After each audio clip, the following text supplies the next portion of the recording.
నిన్నే ఈ జిల్లాలో టూరిజం మంత్రి ఉంది. ఆ టూరిజం మంత్రిని చూస్తే వాళ్ళ కార్యకర్తల దగ్గర నామినేటెడ్ పదవిలో డబ్బులు తీసుకున్నారంటే వీళ్ళు మంత్రులా అని అడుగుతున్నా మిమ్మల్ని.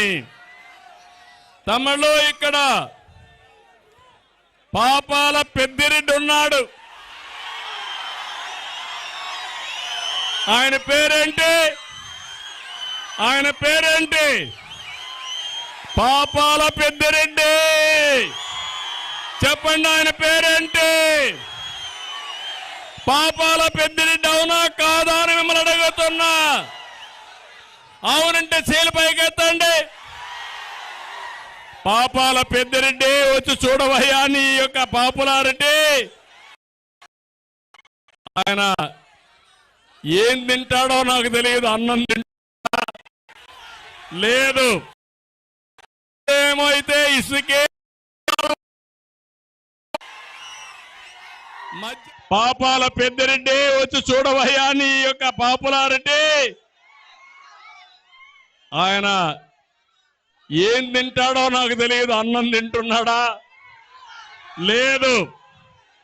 ఉదయం అయితే ఇసుకే అల్పాహారం ఆయనకి,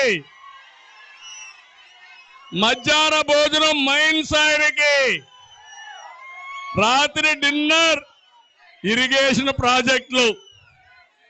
ఒకప్పుడు బకాసురులు ఉండేవాళ్ళు. అలాంటి బకాసురుణ్ణి మించిపోయాడు ఈ పాపాల పెద్దిరెడ్డి. చంద్రబాబు నాయుడు పర్యాటక ఓటు నోటు కేసులో దొంగలా దొరికిపోయిన చంద్రబాబు నాయుడు పిల్లనిచ్చిన మామకు వెన్నుపోటు పొడిచి ఎమ్మెల్యేలని ఎంపీలని ఎత్తకపోయి వైస్రాయిలో పెట్టి చెప్పులేయించినోడు. అసలు రాజకీయాల్ని డబ్బుతో భ్రష్టు పట్టించి పక్క పార్టీలో గెలిచిన వాళ్ళని డబ్బులు పెట్టుకునే ఈ పెద్ద మనిషి మా గురించి మాట్లాడడం సిగ్గుచేటు. నేను ఆ పార్టీలో 10 సంవత్సరాలు పనిచేశాను.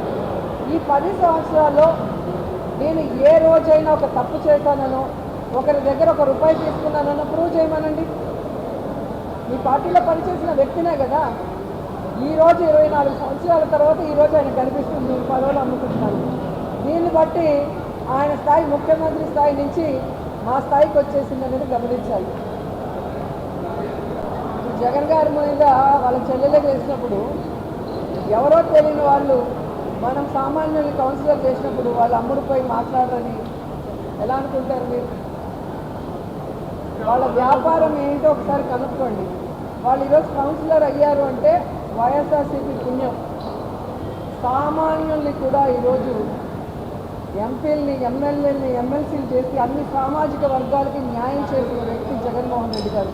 ఆయన బాటలోనే మేము కూడా రాజకీయ వాళ్ళు లేకపోయినా, రాజకీయ అర్హత లేకపోయినా మంచివాళ్ళుగా, పేదవాళ్ళుగా ఉన్న వాళ్ళని తీసుకురావాలనుకున్న క్రమంలో వీళ్ళు వచ్చారే తప్ప వీళ్ళు పార్టీ జెండా మోసింది లేదు, పార్టీకి పనిచేసిన వాళ్ళు కాదు.